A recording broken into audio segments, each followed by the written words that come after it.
guys, my name is Ashley and welcome back to my channel. But if you're new here, please don't forget to like and subscribe to my YouTube channel and ring the notification bell. Mostly my contents are unboxing and tutorials, but I also do review some supplements for kids and for adults. By the way, I'm a small business owner here in the Philippines. If you're interested with authentic supplements, kindly check my Shopee store and I will put the link on the description box.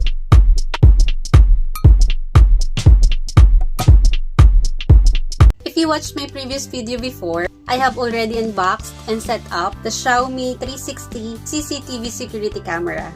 I bought it in Lazada for 1,829 pesos. What's in the box is the Mi Home 360 Security Camera, user manual, USB cable, and wall mount accessory package.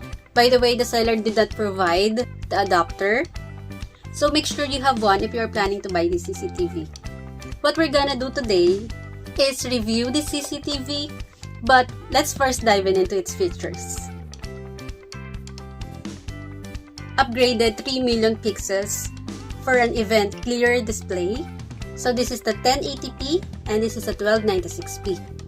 f1.4 large aperture and 6p lens for an excellent image capturing experience. The f1.4 large aperture lens let significantly more light enter, capturing detailed images even in low light conditions. Enhanced infrared night vision for clear images even in low light.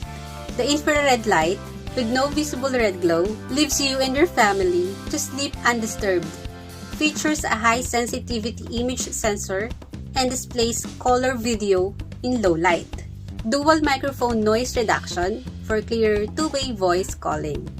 Supports two-way real-time voice calling fitted with dual microphones that use active noise reduction technology to effectively reduce speaker quality and enhance your call experience. Do you love Mama?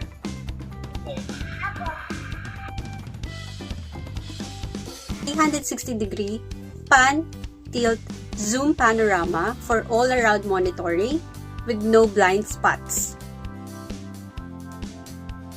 Features a dual-axis pan, tilt, zoom motor with a 360-degree horizontal viewing angle and 118-degree vertical viewing angle.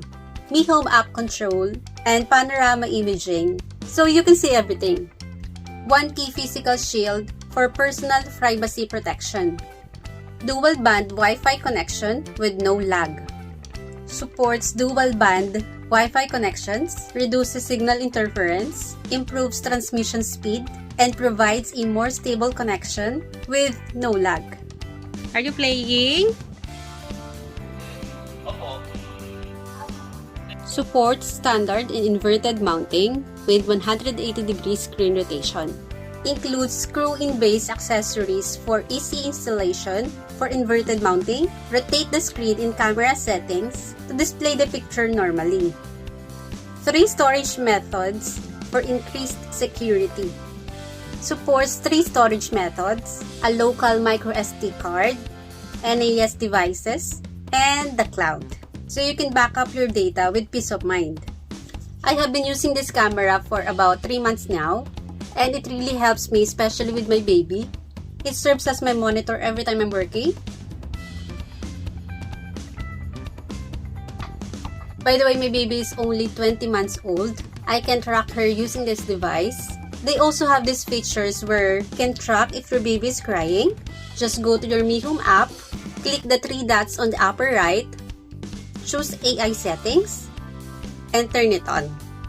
I am also using the V380, and if I'm not mistaken, it has 2 to 3 seconds delay. In terms of the quality of the video, Hi Maria, how are you?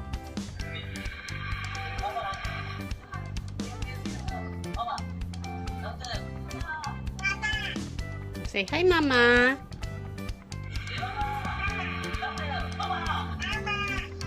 For the speaker, yes, it's clear. I am also using this to talk to my baby and I'm hearing their voices. So basically, I'm just there playing with them. Not physically, but still, I am able to monitor them. So good thing they invented this CCTV Home Security Camera. Maria, do you know that you're pretty? You know, very good. There's a lot of sellers selling this kind of CCTV. You can buy it in Shopee or Lazada. By the way, I already unboxed and made a tutorial for this. If you're interested, I put the link of the video in the description box. Thank you so much for watching, and don't forget to like and subscribe to my YouTube channel.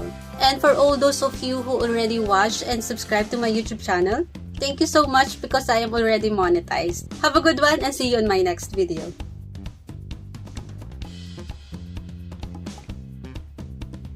So make sure you have one if you're planning to buy this CCTV. Bye.